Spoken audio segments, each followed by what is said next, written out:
falls to me to introduce John Bryant, who I've known for very many years. Comes from Exeter, which is where I lived for a long while. John is a cell biologist, or was a cell biologist professionally. He's now retired, although he still teaches undergraduates and engages in a lot of university work. He's also a very well-known speaker on science and religion, on genetics, and has been looking also at the ethics of what makes us human in the light of modern technology and advances. His latest book, at least his latest book for a lay audience, is called Beyond Human. It's about what it means to be human in a technological age. He has also recently published a book on a sort of textbook on plant sciences, but that's probably beyond many of us. Ooh, popular reading, I think. Is it popular reading? Okay. 5 stars on Amazon. I've given John the impossible task of 45 minutes on evolution, genes and God, and over to you, John. Yeah. Thank you very much, Hilary. It's like the preacher said in 25 minutes he was going to deal with God, humanity and the universe, and I feel this is what I've been asked to do in 45 minutes this morning. Faith and science going together. A little story from home that we have a Bulgarian physicist works at the university. He grew up in Bulgaria when it was an atheistic state. He came to faith on arriving in Britain, and he said for the first time physics made sense, even though he was a professional physicist. I think biologists actually would grapple with problems in slightly a different way. But I was struck, before we start, I was struck very much by the opening words of Wednesday morning's Celtic daily prayer, which I use quite a lot. So this is Wednesday morning. The Spirit of the Lord fills the whole world. The Spirit of the Lord moves over the deep. The Spirit of the Lord warms our hearts. The Spirit of the Lord fills all things. And there's the tension between a personal God and a God who is the creator of all, who fills all things. And I think whether we're Christian or Jewish or Muslim, I think those words do have a resonance for us. And they're going to emerge again rather later in this talk. So how did I get into this? I grew up as a small boy with an intense small boyish love of nature, birds' nests, caterpillars, pond life and so on, which turned into a degree in natural sciences here and then a PhD in biochemistry, and then a career where I've spent most of my career looking at the ramifications of DNA. I started to learn to work with DNA here as a PhD student and went on to learn more as a postdoc at University of East Anglia. And then over my career, I mainly worked with how DNA works, particularly in the area of how DNA is replicated. And I guess for the last 20 years of my career, we were really geeky. We spent all those 20 years looking at 2 minutes of a cell's life. At those moments when a cell moves from not replicating its DNA to replicating its DNA, and it's taken us into a lot of areas of understanding how genes work and how genes vary between organisms, and obviously evolution comes up in that. So here we are. We've got the main stuff we're talking about is evolution via natural selection. And it involves the concept of descent and modification, that we have a common ancestor, and from that ancestor, successive generations may diverge from the ancestral genetic stock, and that those modifications may enable a particular lineage to live better, and I'll explain what I mean by that in a moment, to live better in a particular environment. So natural selection and descent and modification are kind of the two concepts at the heart of Darwinism. And there's a picture of some of Darwin's finches, to which we'll also return later, and that's Darwin in his 50s approximately.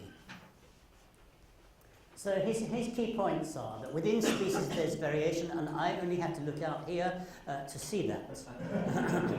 That leaving aside the difference between the two sexes, each of us differ by about one base pair in every 1,000, and in some cases, in many cases, that's completely invisible, but in some cases it's led to quite interesting differences in our appearance and so on. So there's a variation between populations, within populations. And in given environments, some variants might be better suited than others. And this is the key. This will lead, if they are better suited, to greater reproductive success. I hear a lot of misunderstanding of what's going on here. It's not the survival of the fittest in the sense of the most healthy. It's not that, if there was natural selection imposed on the human population, those who can run 10,000 meters in a reasonable time would be the ones who survived. So I'd be all right. Those who are most fit for the environment, and it's the fitness enables them to have greater reproductive success. And so, the giraffe didn't evolve because those with long necks got more leaves, because the long necks have a metabolic cost to them. And that cost will can only be outweighed in evolutionary terms if that long neck enables them to reproduce better than those with shorter necks. It's not just the long neck, remember. So there's often a metabolic cost to an adaptation, and reproductive success needs to outweigh that metabolic cost if we're going to see that change. So greater reproductive success. And eventually then, the more successful reproductively, the more successful one will dominate. And the difference doesn't have to be huge for the change to take place over generations. And if the populations are isolated from each other, then we can get quite specific changes that lead to speciation. If this can't breed with this, they're genetically isolated, then those changes, those modifications, will lead to different species being formed, which is the Darwin's finch scenario. Okay, so I'm going to take you to the Galapagos Islands because they were very formative in Darwin's eventual synthesis of his theory of evolution. This group of islands, about 1,000 kilometers off the west coast of Ecuador, rising volcanically on a sort of tectonic conveyor belt, and so the older islands at one end and the newer ones at the other end. Darwin's expedition visited those Galapagos Islands. They were thought by sailors to be the nearest to hell because they were so isolated and they were lashed often by Pacific waves and winds. But they've turned into a kind of tourist paradise now. For me, this is the icon of the Galapagos Islands, not the finches, but the blue-footed boobies. They're just lovely. If God has a sense of humour, it's exhibited in these. And in their mating display, they do the hokey-cokey. They put the left leg out, and the male starts, and the woman says, "Yeah, I can dance too." And they do a little dance with their little blue feet. And the light doesn't show really how blue their feet are. Okay, so Darwin's heritage is seen here in the research station on one of the main islands. But I'm not forgetting Wallace, his role in pushing Darwin to publication, and the fact that Wallace and Darwin's papers were read on the same day in the Linnean Society in London. And if any of you visitors are in London, go to Burlington House in Piccadilly and don't go straight across the courtyard to the Royal Academy of Arts, but just turn left into the Linnean Society headquarters, and the lecture hall where these papers were read is right there in front of you. So now, it wasn't Darwin's finches, though, that got Darwin thinking about it, despite the name of these birds. He was very struck when he was talking to the governor of the island, who lived at a wonderful place called Post Office Bay, and the governor of the island said, "If you bring me a shell from a giant tortoise, I can tell which island it comes from." In other words, even in these slow reproducing creatures, long lifespans, there had been enough divergence between the islands for the differences to become obvious to even a non-biologist. And that got Darwin thinking, what has caused the divergence? And when he went to observe the islands, he could see that the tortoises actually did have different food sources and slightly different lifestyles, and they were related to the shapes of the shells and whether they could extend their necks up or move them very, very readily.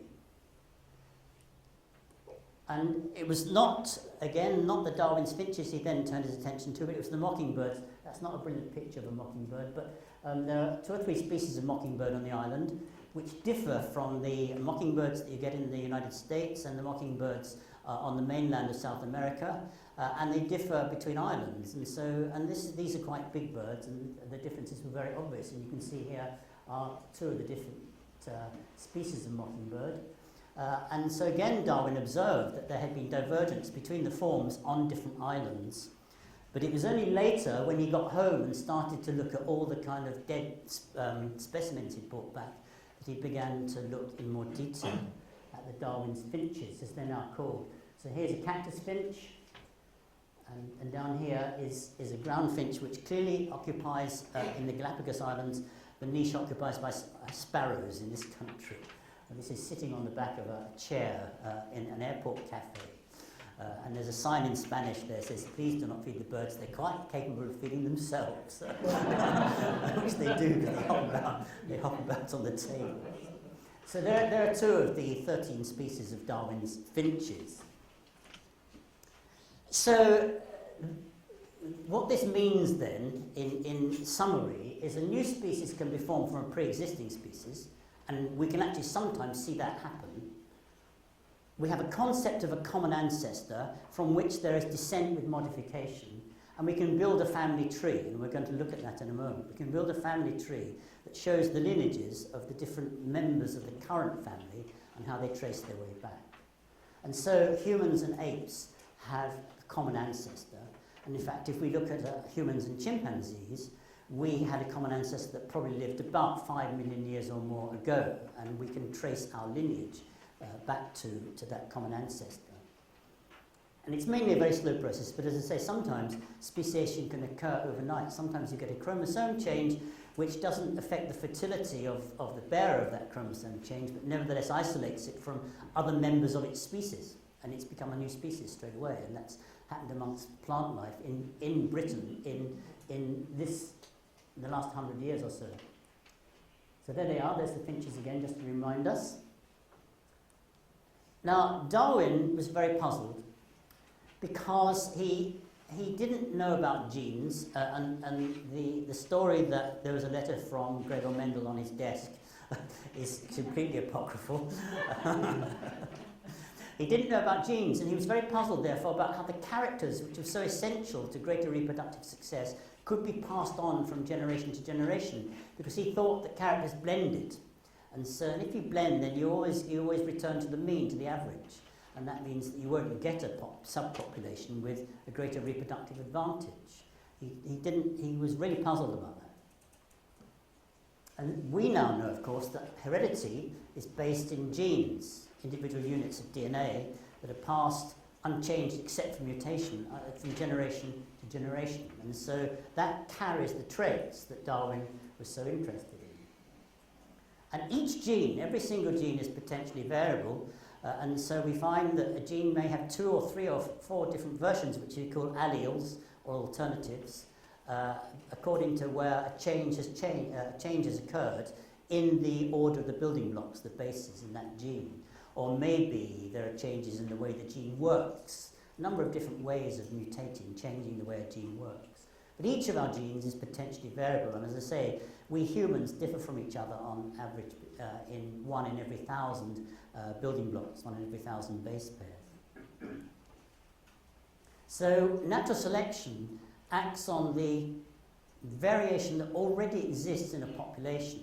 It's not, as we often hear critics of evolution say, that you've got to wait for a genetic change to occur when the environment changes. That is not true. If an environment changes subtly, then it will subtly start to select from the genetic variation that's already there. Rapid change of the environment might be more difficult. So as I said just now, it's usually slow, but speciation events can occur suddenly, even in this system that we've set up. So, the evidence. Now, Darwin obviously hadn't got the advantage that we have of knowing about genes, but nevertheless, his observations and the observations of many other scientists were really very strong evidence that evolution has occurred and is still occurring.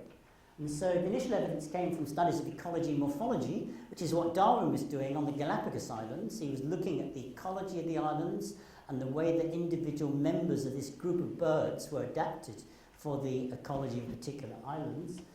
So we have the morphology that enables one set of birds to be vegetarians, for example, others to be more insectivorous, just as an example. He looked at the way that different Different ecotypes could exploit different ecological niches and the characteristics that aid that exploitation. And he also noted that in life in general, there is reproductive wastage, and reproductive wastage is the corollary of reproductive success. So you've got these two things, that species tend to over-reproduce, and those that are more fitted to reproduce in the environment are those that survive. So that was what we might call the initial biological, ecological, morphological evidence.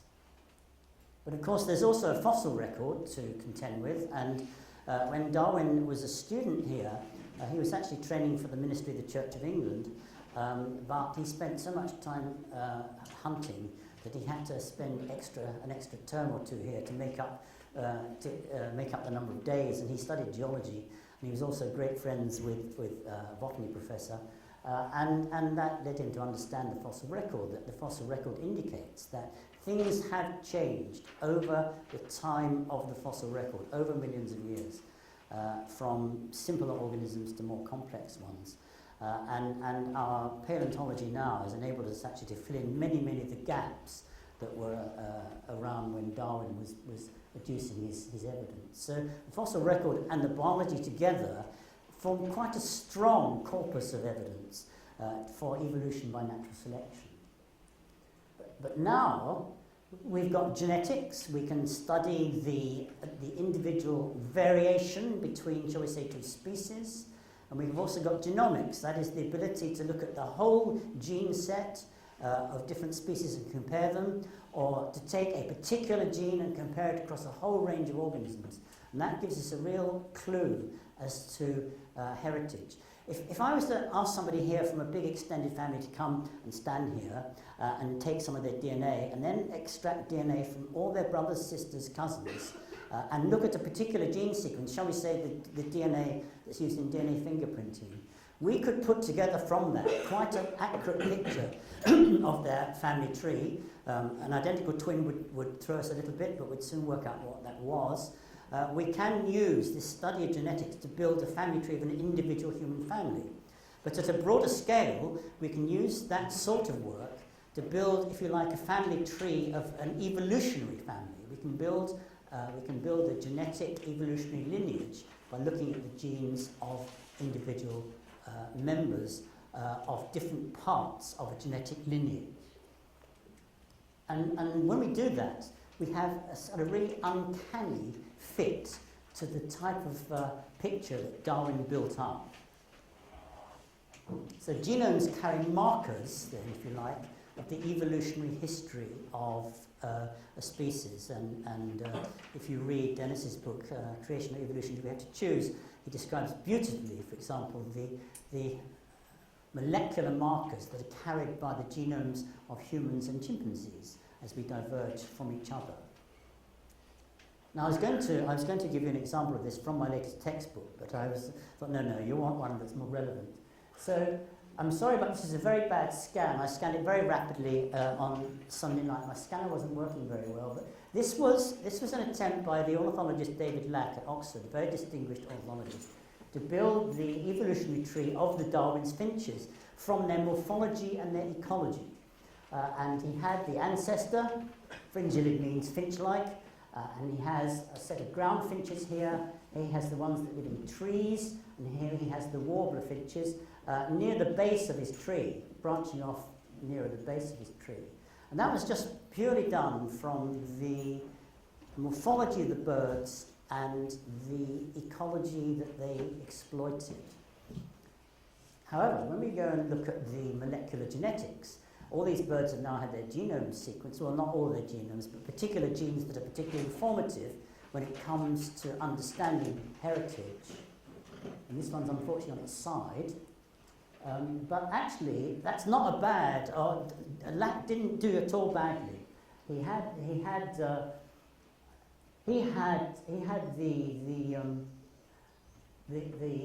ground finches. He had the ground finches basal to the tree finches, in fact, the other way around. But he got the point of divergence more or less right. He identified the warbler finch as a different lineage, although it's branching off slightly later. You had the very vegetarian finches, a different lineage, all done from morphology. And although there are some subtle differences in the order of branching of the common stem, when we actually look at the genes, nevertheless, it hadn't made at all a bad job of it. And we can also look at individual genetic changes that's led from one species to another. So, for example, if we look at this one here with a very large beak, the difference between these two is one gene. And it's a gene that regulates the size of the beak during when the bird is an embryo. And it's switched off later. Whoops. It's switched off later in this species than in this one, so the beak is bigger. So the changes that we can look at in the birds are very much reflected and more than confirmed in the genomic studies. Now, although they're called finches, they're not really. They are in this big group of birds which are related to the finches, like the sparrows and the buntings, but they are actually tanagers. Not finches, but they're pretty closely related to the finches. And the common ancestor was probably an Ecuador-based warbler finch or a grass quit. These are in the tanagers. And that enables me to show completely gratuitously a picture of a blooming mountain tanager that I took in Ecuador, but we'll pass on. I'm a bird watcher. Okay, so as I said, supported by later findings in genetics and genomics, they fit together in a very almost uncanny way, and we have these markers of our history. But I think the one thing we need to say is that we're using evidence like is used in a court of law here, aren't we? We're using evidence to look at something that's happened in the past. And we can't repeat an experiment that will bring an Ecuadorian grass quit onto the Galapagos Islands and repeat the process all over again, because it takes millions and millions of years. And so this is what we would call historical science, and sometimes critics of our theory of evolution suggest to us it's not science at all, because we can't do an experiment to prove it. But I think observation, as Copernicus stated so clearly, observation is a key part of our understanding of science. So what about God? Michael Murray is going to talk a little bit about this later, so there's going to be several places now where I just touch on stuff that other speakers are going to mention or have mentioned in the past. Does evolution enhance or diminish our view or understanding of God? Well, I think was it John Hedley Brooke yesterday said very clearly that somehow evolution, in a way that other scientific advances had not done, gave permission to take God out of the story and gave us, if you like, a secular space in which other philosophies could be held quite respectably. Gwen Raverack was actually Gwendolyn Darwin, Darwin's granddaughter, lived in the house on the corner of Silver Street and the Backs over there by the traffic lights near Queens, and her book, Period Piece, is a book which is beautifully describes growing up at the end of the 19th century. She was born in 1885, and she writes beautifully of listening to adult dinner parties at around the turn of the century, saying clearly it had become okay socially, particularly maybe in Cambridge, socially not to believe in God anymore. And this was within the Darwin family. So it was almost like we have this secular space now in which other ideas can be explored. So if you like, that's the kind of social context. And it also raises questions for those of us who are believers. And how do we read the scriptures? How do we read the early chapters of Genesis? What are they saying? And is the Bible a textbook of mechanisms? And we'll come back to that shortly. Now, the social context I've already mentioned, and the social context began to be quite acceptable to be an atheist, not to believe in God. You were no longer regarded as a dangerous radical, if that's the view you took. And of course, we live now in even more interesting times. The social context is important. We live in a secular society. Secular isn't a bad word. It doesn't mean to say it's anti-Christian, anti-religious, anti-Islam. It simply means that there is space here which People are free to explore ideas, not bound to follow religion. So we live in a secular space, and that context is important. Different ideas can carry a lot of weight. Within that secular space, there are militant atheists who want to put those of us who are believers, or maybe not us as personally, but want to put they want to put our religious beliefs in this box and bury it forever. And one of my jobs is to make sure that the lid isn't shut and that we can climb out and be active and militant in our own special way. So, but that's part of today's secular space. And Richard Dawkins and colleagues actually say that it's about time religion was dead and buried. So there's his box. And then we have, some years ago, those of you who are British will recognise that Ariella Shireen, who actually does a wonderful job in being an advocate for mental health and depression and so on, nevertheless is militantly atheist alongside Polly Toynbee, a wonderful political commentator who I read a lot. She persuaded Polly Toynbee and Richard Dawkins to fund this campaign on the buses in London and Southampton. Why those two cities? So London's obvious, but why Southampton? I'm not sure. America, anything to do with that? So here were militant atheists responding to some of the mobile advertising that some Christian groups had indulged in. And then we also see, there is an overconfident scientism, which is often seen in the way that science is reported in the media.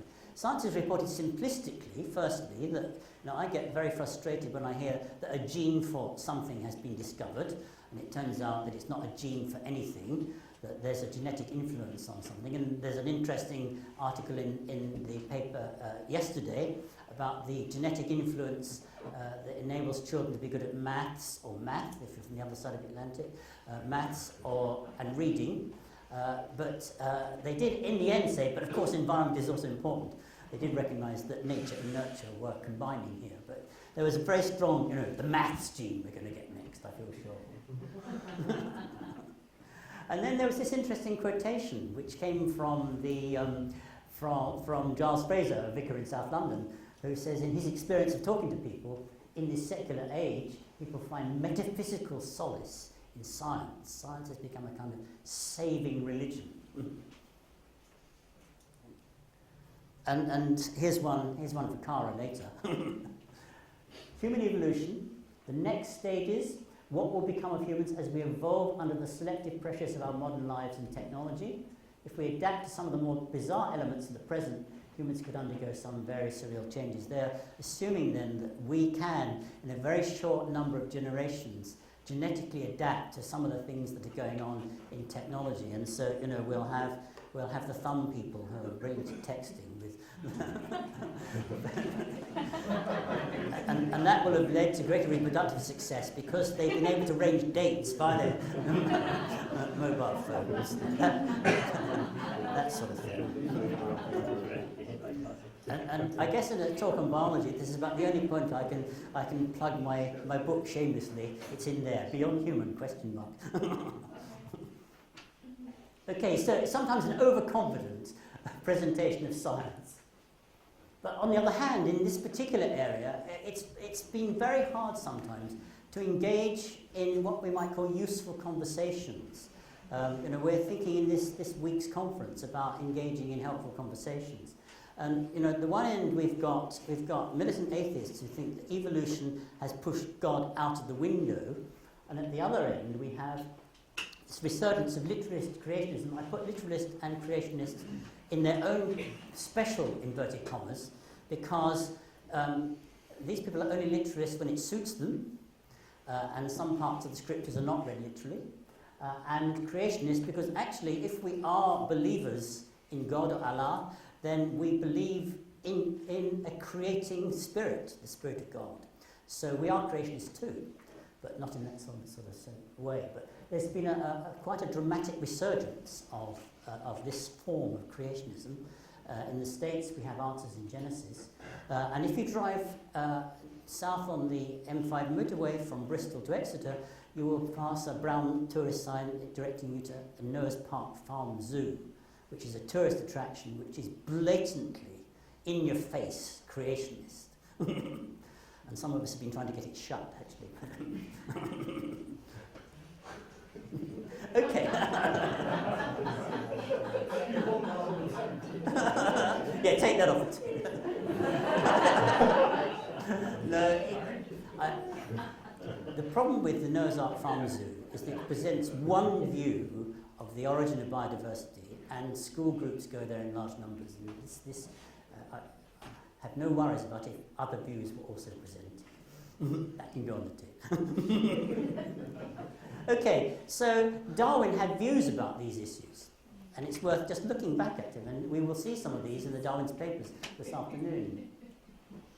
So Wilberforce reviewed his book. Wilberforce also engaged in discussion with Thomas Huxley. Wilberforce reviewed the book, and Wilberforce's main objections to the book were not really religious at all. They were on the basis that there were holes in the science, and that's often true for somebody who proposes a new paradigm. And Darwin said of the review, it's clever.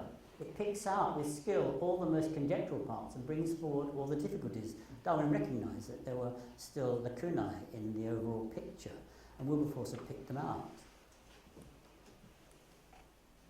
And then Dr. Pusey, a theologian at Oxford, Dr. Pusey was mistaken in imagining that I wrote The Origin with any relation whatever to theology. This is not an anti-God book.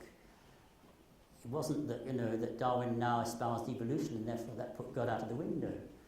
I should have thought that this would have been obvious to anybody who's taken the trouble to read the book. and I was very pleased when our minister in my church spoke a series on Genesis. He went and got The Origin of Species by Natural Selection and read it before he started the series, and then emailed me several times. And so this is one of the 25 myths, I think, that Run Numbers demolishes, that evolution was not universally rejected by the church, despite what people have claimed. And the Wilberforce-Huxley debate was not really about religion. It didn't really result in a defeat for religion. I think, again, it was John yesterday who pointed out that Huxley was very keen to professionalise biology in a way that physics and chemistry were becoming professionalised. He wanted to wrest it from the hands of lady and gentlemen amateurs. Many of the gentlemen amateurs were, in fact, clergymen. So we have people like John Ray, we have Gilbert Bryant at Selborne, we have Wilberforce himself, who was the bishop, Sir Bissan, and the first principal of Cuddesdon Theological College, and he was the vice president of the British Association for the Advancement of Sciences. And Huxley was very keen, if you like, to professionalise biology. It was very much then a battle between the professional and the gentleman amateur, rather than a defeat for religion. And actually, if you read the accounts of the time in the Oxford papers, there's no consensus as to which of them had won the debate either. So again, it's one of those things that's gone down in history that Huxley defeated Wilberforce, and that was a blow for religion, against religion. And many religious believers, and that obviously would include me as a biologist, think evolution is an amazing set of mechanisms through which God creates biodiversity, and that includes humans. So we're part of the biodiversity. We are mammals. We're related to the great apes. Our nearest living relative is the chimpanzee. But let's go back then to the other side of the debate. So this is Richard Dawkins. He is a populariser in terms of his writing about evolution. He writes about it beautifully. His book, The Ancestor's Tale, is a lovely picture of the sweep of evolution over biological time. And he says that we are mistaken. We can't hold the two together. Those who say Darwinism is compatible with Christian belief may be sincere, but they are mistaken. Whereas Stephen Jay Gould, over there in the USA, has the completely opposite view, another evolution biologist who believes that evolution is compatible both with atheism and with Christian belief, because he sees that in his colleagues. But this is in Britain. We have evidence to support evolution, but none to support belief in a deity. That seems to me to be confusing apples with oranges. You know, we're talking about two completely different sorts of thing here. And anyway, if he would open his emotional eyes, he might actually find evidence for a deity of a different type than he's adducing for evidence for natural selection, evolution. And then we have this man, a very interesting man, John Dupre, professor of the philosophy of biology at Exeter University and a staunch atheist. I know him quite well, and we get on together well. And this is his book, Darwin's Legacy, What Evolution Means Today. Unlike Dawkins, he's not a reductionist. He does not believe that genes are the sole determinants of who we are and what we are, despite his atheistic position. But in this book, he makes the most extraordinary statement that I think a philosopher has ever made. Darwinism undermines the only remotely plausible reason for believing in God. How could a philosopher say that? It simply means he has no, at this particular point in the book, he has no understanding of different ways of knowing and different levels of knowing, of things like emergence and so on, which is a very strange thing for a philosopher to say. I've challenged him about this. He doesn't back down. Whenever we're together, he's clearly a little uncomfortable in my presence. How can this person possibly be a Christian? So let's go back to Darwin. This is his take on God. I cannot be contented to view this wonderful universe, and especially the nature of man. Oh, I've got a repeat sequence there. There's a genetic mutation. Gene duplication is a marvelous mechanism for increasing the size of genomes. And to conclude that everything is the result of brute force. So that's Darwin's take on God. He finds it hard to think about sheer randomness. Now we need to note that he was not a Christian by this time. He had a sort of deistic view of God because he had lost his favourite daughter through illness. But he still had a belief that in the background to all this was a deistic God who was maybe distant from his created humans, didn't love them as individuals anymore. And then in this very Victorian roundabout way, it seems to me to be absurd to doubt that a man may be an ardent theist and an evolutionist. It's silly to think you can't hold both, he's saying. Of course you can hold to evolution and be a theist, somebody who believes in a personal God. And in my most extreme fluctuations, I've never been an atheist in the sense of denying the existence of God. So he clung on to the idea that there was a creator behind all this. Where does it say that? That's right there, in a letter to John Fordyce in 1879. And you may well, if you visit the Darwin Papers this afternoon, you may well see that. Sometimes that particular letter is available in the visit. So it seems to me that and I really don't want to plunge deeply into the philosophy of science here, but it seems to me we are thinking a little bit about what science is and what science isn't, and what it can do and can't do. And so I will explore my very simplistic DNA biologist view of what I think we're doing in science. We believe as scientists in the lab that we're investigating the natural world, that it's based on human curiosity, otherwise we wouldn't bother, but has clear societal dimensions. I don't think that science is value-free. For example, Crick said he returned from physics to biology to divest biology of its last traces of vitalism, in which he went into biology with his own societal motives.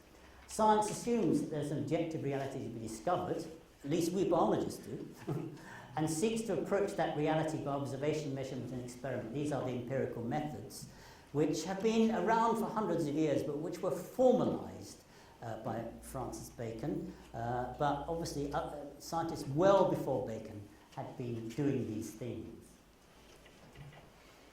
But are there things that science can't tell us? Well, I think it's a major assumption to insist that the empirical methods of science are the only valid means of investigating the universe. It's a major assumption to insist there's nothing else, and if we do insist that there's nothing else, we go down one of these two tracks, positivism or scientism. Scientism is the only method of investigating reality. Positivism, if you can't count it, it doesn't count. Basically, the only things that can be achieved by the empirical methods of science have any reality. And that's very much Dawkins' position. That questions that science can't answer are not questions, because they lie outside of what he would call proper investigative methods.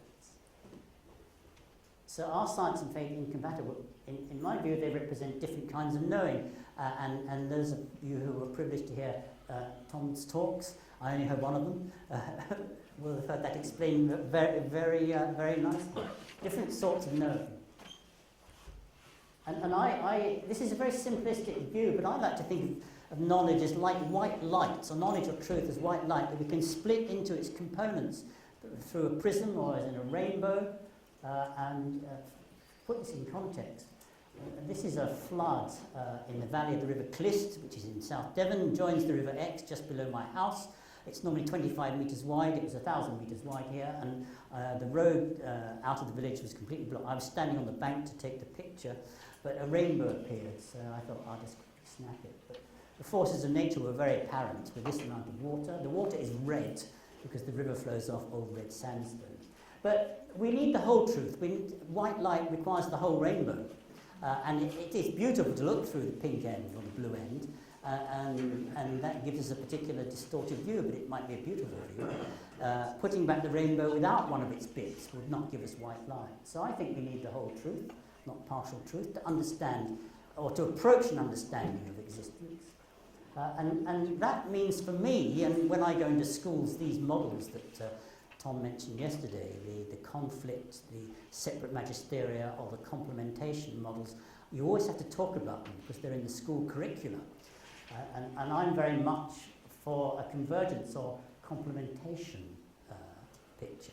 And indeed, Stephen Jay Gould, who believed that each area had its own magisterium, its own area of influence, even he, towards the end of his life, would say, well, maybe the two magisteria are holding hands, if you like, they're beginning to appreciate each other, and in my view, they feed off each other. So, as I wind up, I think true religion and good science have nothing to fear from each other, and that's very much a line that Jennifer Wiseman takes in her video clips in the Test of Faith, if I may plug that. The methods of science are incapable of denying the truths of religion. Again, that's a Jennifer quote, but also Bill Newsom, the neurobiologist from Stanford, makes that point. And for Christians privileged to work in science, the findings of science give an awesome insight into the work of the Creator, and that's all very kind of hunky-dory. But what about the Bible? We started late, so I'm going to finish late. I think we need to recognise, and I don't really need to say this to this audience, that there are different genres of writing in the Bible. The early chapters of Genesis are not the earliest creation narratives. Job almost certainly predates them, for example. Genesis was written in a pre-scientific age. Natural phenomena are described as they appear to be.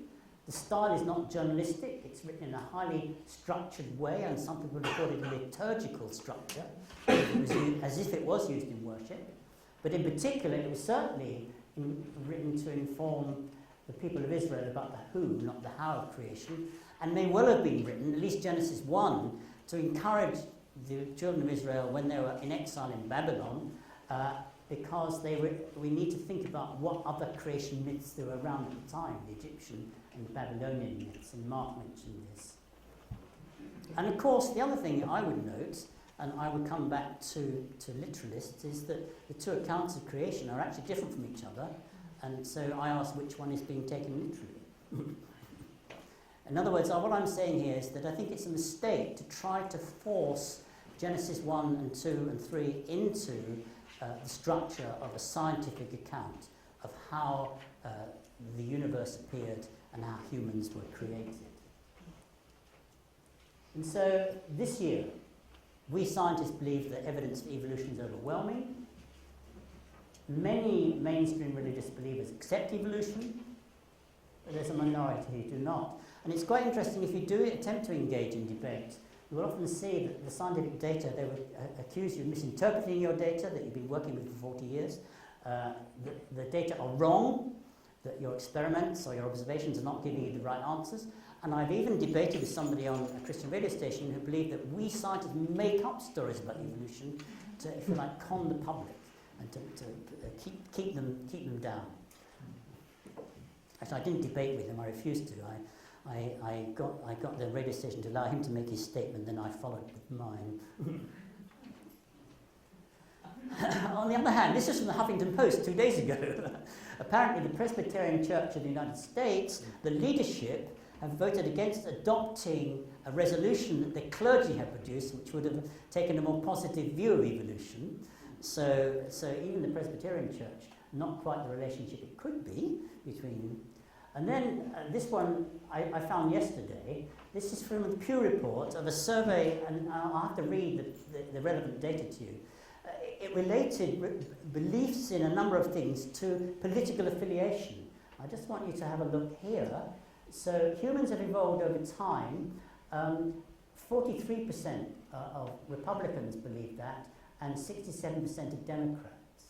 Whereas if you go over here, humans have existed in their present form and were created like that. 48% of Republicans believe that, but only 27% of Democrats. And so clearly there's a politicization of science, which we also see in other areas, which I find kind of worrying in the USA, that climate change has also become politicized. So if you're... It's not, really isn't 4.8%,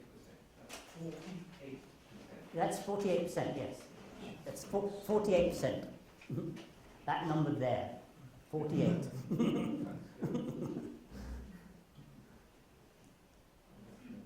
Okay, so I will now start to wind up. There are puzzles about science, that science doesn't answer all its own questions, and in many cases it's hard to see how those questions will be answered. We have no idea how life started. We can do experiments, as somebody said, on cooking up amino acids as if to imitate a lightning strike, but that doesn't really tell us about the origin of a cell. And Paul Davies, in another one of his excellent books, The Fifth Miracle, describes the puzzle of the origin of life. How did it happen? How did maybe a self-replicating molecule end up in a cell where it was directing the structure of the cell, but the cell was necessary for its direction? So there's a kind of circle to break into. Those simple single-cell organisms, nevertheless, they're very complicated compared with any individual self-replicating molecule. And then we have the evolution of photosynthesis. Just look out there at the green. We would not be here without it. I mean that seriously. We would not be here without it. It arose suddenly 2.8 billion years ago. It's a complicated process for capturing light and using it to fix carbon dioxide. We have an external source of energy, the sun, and photosynthesis enables us to use it. It arose 2.8 billion years ago, leading to the great oxidation event, and air-breathing organisms became possible. We became possible. Life on Earth became possible because of the trapping of the energy from the sun.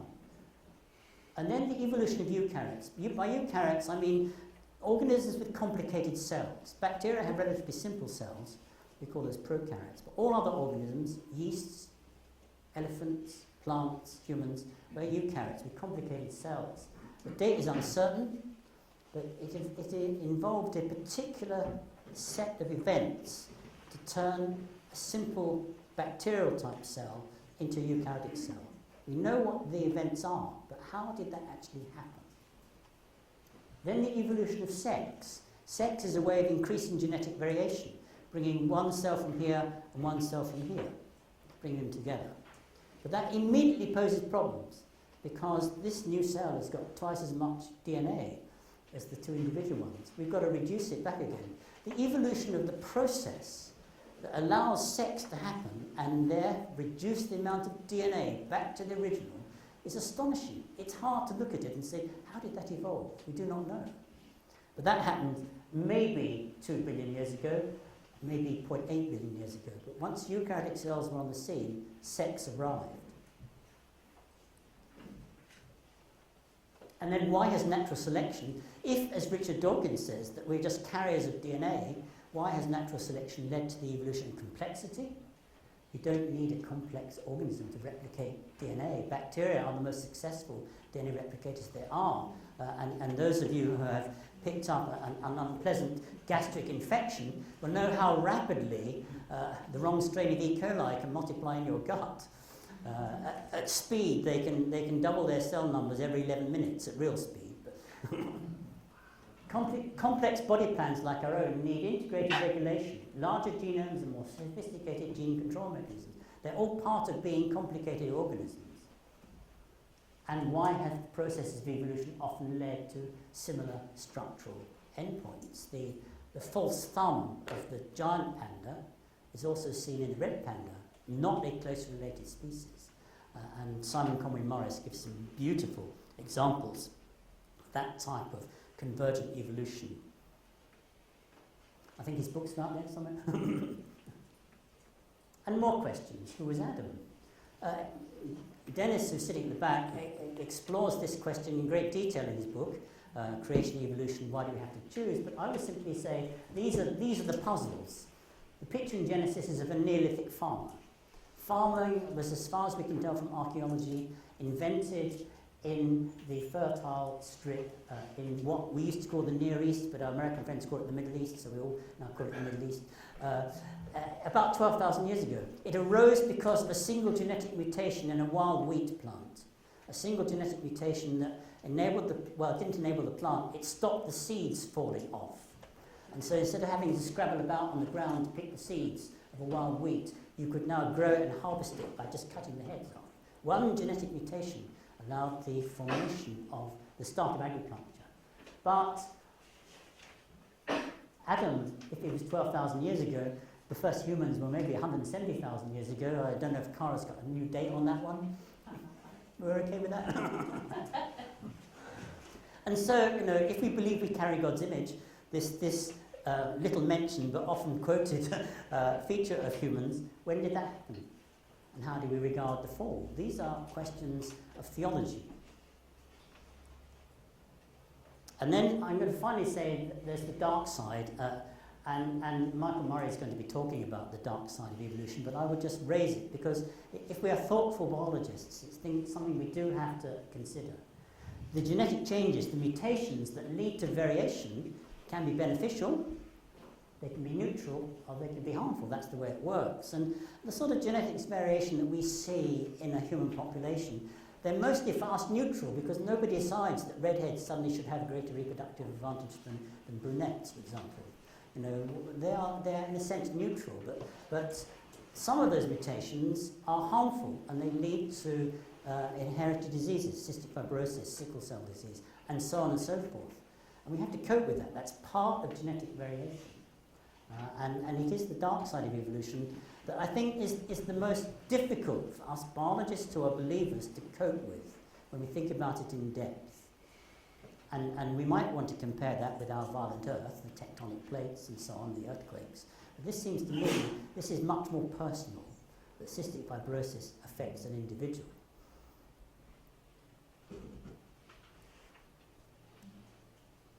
There's a little Test of Faith logo sitting down there. I will recommend the series. I don't know if Ruth's here. Do you want to say anything? But while that's up on the screen, I'll read again the opening words of morning prayer from Celtic Daily Prayer for today. The Spirit of the Lord fills the whole world. The Spirit of the Lord moves over the deep. The Spirit of the Lord warms our hearts. The Spirit of the Lord fills all things. There is this tension between this dark side of evolution and our understanding of God as a personal God, who through Jesus, for us Christians, has enabled us to relate to him and to know him individually. And so I'll leave you with this picture of the oldest rocks in Britain. They're amongst the oldest in the world, tying in with the theory of evolution, and hand back to you, Henry.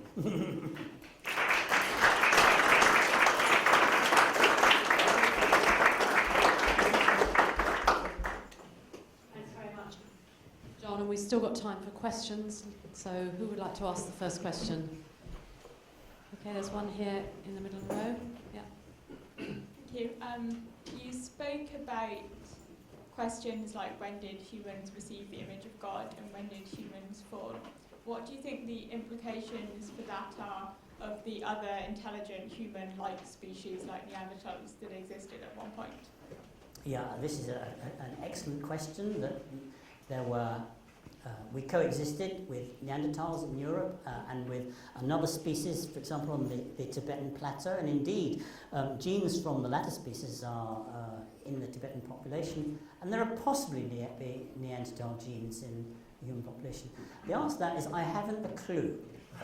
We have no way of knowing. It does appear that at least the Neanderthals did have burial rites, evidence of flowers on graves from the pollen deposits and so on. But whether the other species of humans did, it may well indeed be that Neanderthals had burial rites before Homo sapiens. And again, maybe Cara can say something about that in her talk. There's like 12 slides about that in my talk this afternoon. There we go, you see. I always give her a good path before I talk. I love going into As I said before, we can't go a meeting this way. So, Francisco, I can't answer the question. It's impossible to know. Thank you. Another question. Okay, Elaine. The mic's coming.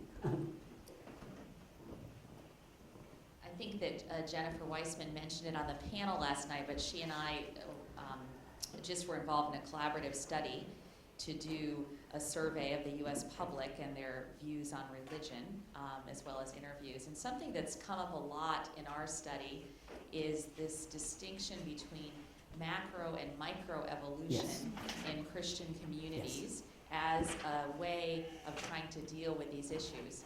And as a social scientist, I think this is an incredibly interesting rhetoric because it's trying to respond to science with science. So they're not fighting science with the Bible. It's a very particular kind of quasi-scientific rhetoric.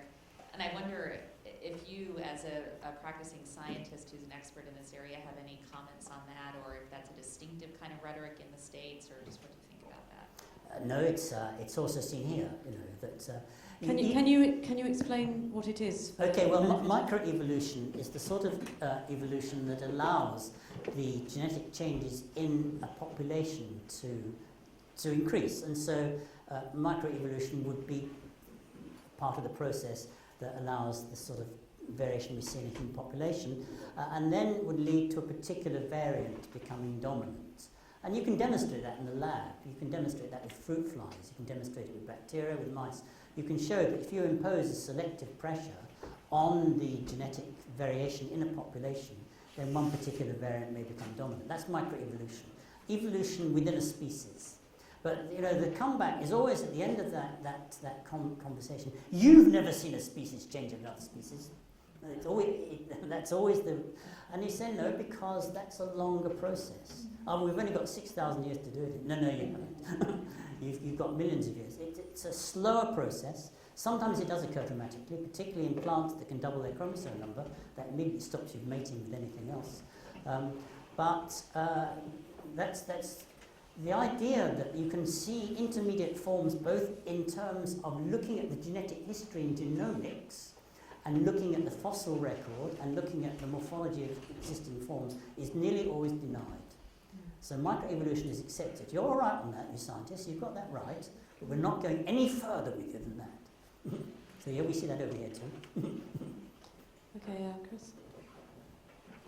Then could you cite for us, please, the clearest possible examples of speciation to just debunk that as clearly as possible? A couple of species that could be easily written down for layfolk would be very helpful. Okay, well, in Britain, and this is one of those sudden chromosomal doublings that there is a maritime plant which is called cordgrass. We call it Spartina, and there's a British species and a New Zealand species. The two will hybridize with each other, but the hybrids are not fertile.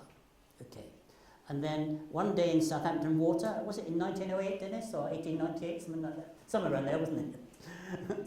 One day in Southampton Water, one of these infertile hybrids doubled its chromosomes in a cell division. Now, the doubling of chromosomes, in a way that I won't try to explain, made it fertile. It was a new species. We call it Spartina tanzendii. It's a new species. It cannot interbreed with either of the two parent species. just right off the button, you have a new species happened in one cell division event. There's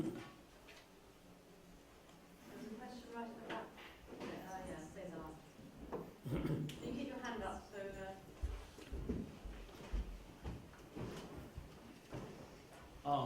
I will say that due to formation and all that, I have a very open-minded.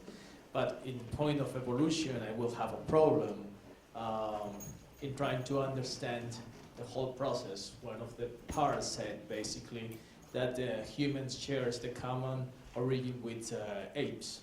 And for me, it's something very, very difficult to understand. The other thing is when the question about when humans receive the image of God. It's like, for me also, it's like to think when we made the image of God. I don't know if that is the conflict that we always talk about, faith and science, but it's very different to very difficult to process. Okay, let me deal with the first one about the ancestry with apes.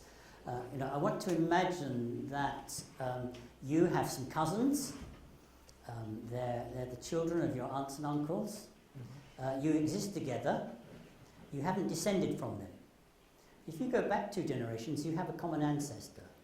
And this is how we regard the relationship between humans and the apes, that we haven't descended from apes, but apes and humans have come from a common ancestor, an ape-like ancestor, many, many million years ago. So we are, if you like, genetic cousins. Now, your second point about the image of God, I wasn't quite sure exactly where you were going with that. Were you suggesting that we invented the image of God? Okay. And John, do you want to comment on that as a philosopher, or Tom? No. Okay, let's take another question there. We'll come back to that one, maybe Cesar over coffee. I think grill the speaker. Ask it and meet the speaker tonight. Thanks, John. What's the whole deal with mitochondrial leaf? Because I heard so many different theories. About the what? Mitochondrial leaf. So a lot of people say you date back to 1 or 11. Okay. There are some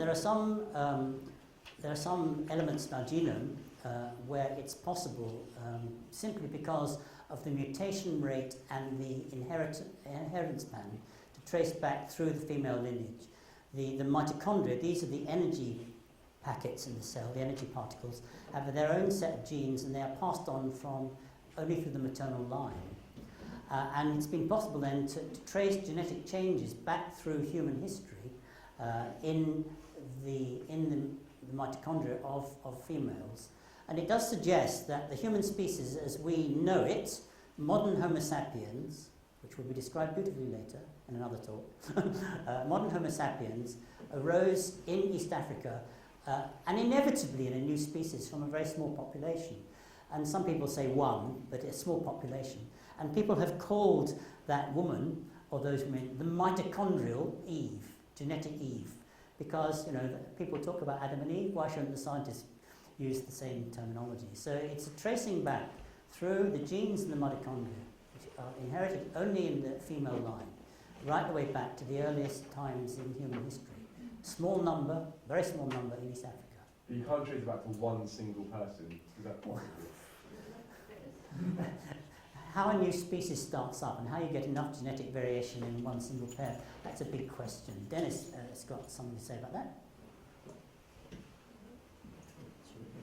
Yeah, just to clarify that there is by definition one woman from whom all the mitochondria that we have must come. Yes. You can do it on the back of an envelope just by going back and back. Yes, absolutely. But of course there were many, many other women alive at the same time, and the mitochondrial Eve can be a shifting location because it just depends on which lineages survived. So all we're saying is, the one lineage survived from that particular woman, but the lineages leading from all the other women, who are like thousands, millions of other women alive at the time, they did not survive. And you can just sort of do it on the back of an envelope by thinking of family trees, as John was saying.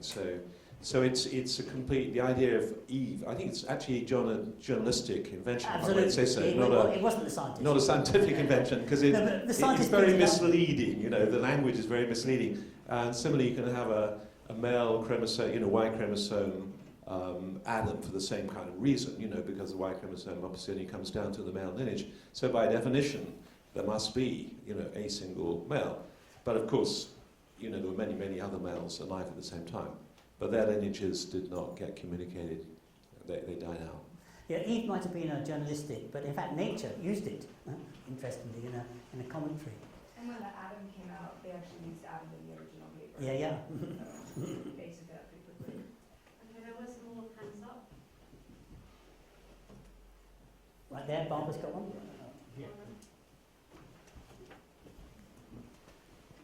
So you mentioned that you are often asked by people or challenged by people saying that evolution is not, the theory of evolution is not science because it cannot be done by experiment. And you said, okay, it's more like an historical science.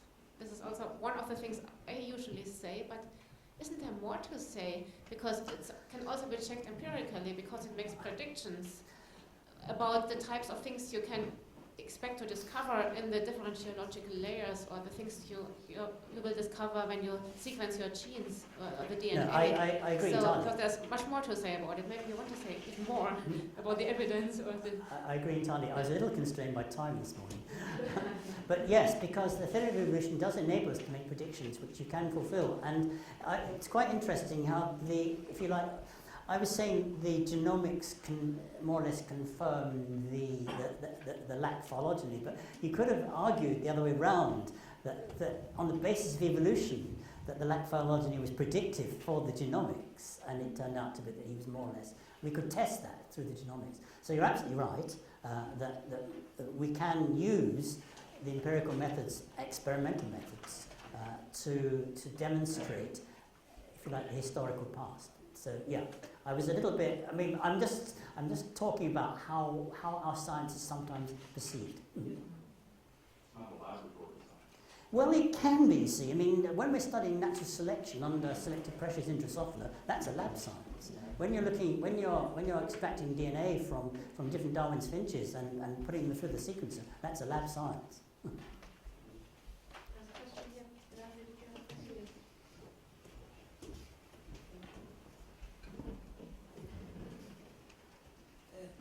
Mr. Bryant, John, thank you very much, first of all, for your speech. I would like to ask something. In my school, in theology school, Yeah, go on. My professor said that in the Bible, when Israel people want to give an advice to their people, they told them a brief story. Well, the question, do you really believe that there is a possibility, maybe in the Genesis, this story with Adam is a handmade story in order to tell to their people not a real story, but the way that they worship their God, the way that they communicate with other people between them? I think Thank you. My own view of Genesis 1 is that the timing of when it was written to encourage the people of Israel because they were in exile in Babylon. So to reassure them that actually God loved them, that the creation didn't arise by an accident, it didn't arise from gods at war with each other, that the individual components of nature as they were in Egypt were worshipped as gods. No, that's not true either. We don't name the sun and the moon in Genesis, we call them the great lights, and so on. So I think it was written to encourage the children of Israel that they were created by God who loved his creation. And so that's one way of looking at its purpose. There are other interpretations, but I like that one. Mm-hmm.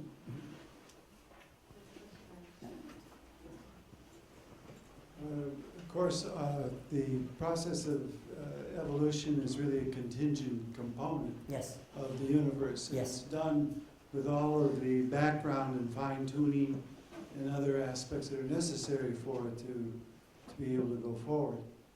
I wonder if you have any comment on your thoughts as to why abstract mathematics developed with the concept of survival of the fittest.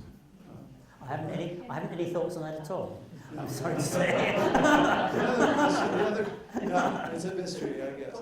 But the other question I have is, if we assume that evolution is an unguided, completely random process, what basis do we have to believe that our thoughts represent true beliefs? It worried Darwin, actually worried Darwin. I mean, it could be adaptive, but how do we know it's true? Yeah. On the first point, it's, we kind of, I think as biologists, Christian believers, we kind of walk a tightrope between saying that, we're here by God's grace and providence, which means there must have been an element of guidance in the evolutionary process, to nevertheless, what about this dark side of evolution that causes illness, and how does that fit in with God's grace and providence? So that's one part of that tension. I don't think even if we thought that evolution was a random process, it would negate the validity of the thoughts we are now having, because if you like, they're confirmed constantly by interactions with each other and by interactions with the universe that we're investigating. The big question then comes: what about beliefs? Are they? And some people have simply argued that they are simply evolutionarily adaptive. They come from somewhere. I'm going to leave Cara to talk about that in her talk, because she just talked about the evolution of religious belief. But they could be adaptive, but then how do you know you're not just living in a dream world? Or you might as well be. Well, I mean, here you're asking the Douglas Adams question, and the answer is 42. How do you know you're not living in a dream world? If you are, then I am too. We are interacting in a sort of what feels to me like a physical way.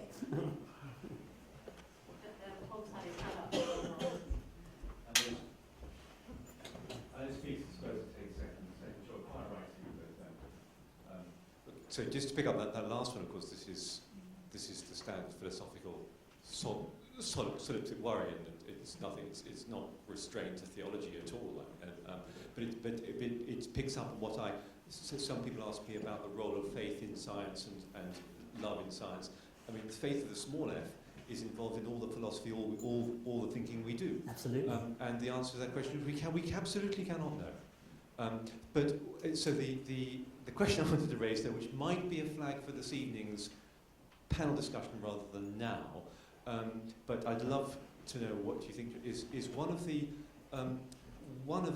arguments marshalled by those who propose a creationist view, theologically takes the theme that I picked up on yesterday of continuous narrative from Old to New Testament and beyond, and point out that it's rather clear, although it is debatable, but the claim is that Paul, the apostle, certainly believed in a historical Adam, for example, and by extension a historical account of Genesis, and that was important for his theology in a number of places. We can debate about whether he's the author of Timothy, but we can't debate really very much whether he's the author of Romans. So there's... So could you say something about that? And it's also said of Jesus, but I think that's perhaps less relevant or less strong. But what about the importance or significance of what the New Testament inspired authors believed? This really requires another lecture, of course. But well, that's why I suggested. Yeah. I think firstly, whether or not Paul believed in a historical Adam, I think firstly you can use allegories as illustrations. Shakespeare was very good at using folk stories to illustrate points in his plays, and he would. I can remember the line, just like the cat in the adage, the cat in the stories. In other words, this was happening in reality, and it was a bit similar to a story about a cat. And I think we could say that that representative humans, Adam of the earth, disobeyed God, and that was the fall. And whether we're thinking about an individual historic pair of Neolithic farmers, who would be relatively recent, or whether it's thinking about that Adam represents humankind, I don't think to me matters that humankind has disobeyed God, and that's the fall, and the new creation, Jesus, representing now the whole of humankind at its best, has rescued us from the fall. So it doesn't matter to me whether or not Paul believed in a historic Adam or not, and it doesn't matter to me whether I do.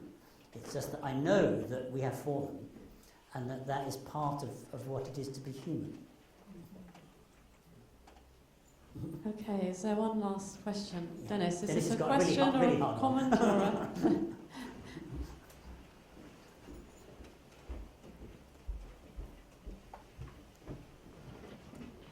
Actually, I wonder if I could make a comment, not on Adam and all that, but on the previous question. I just want to make a suggestion that philosophers don't generally like, but biologists quite like, and I'm a biologist, so I'll make the suggestion. So, but in a sense, every living organism is a critical realist, because every living organism has to perceive its environment, and if it doesn't do that most of the time correctly, it will die. It won't pass its genes on to the next generation.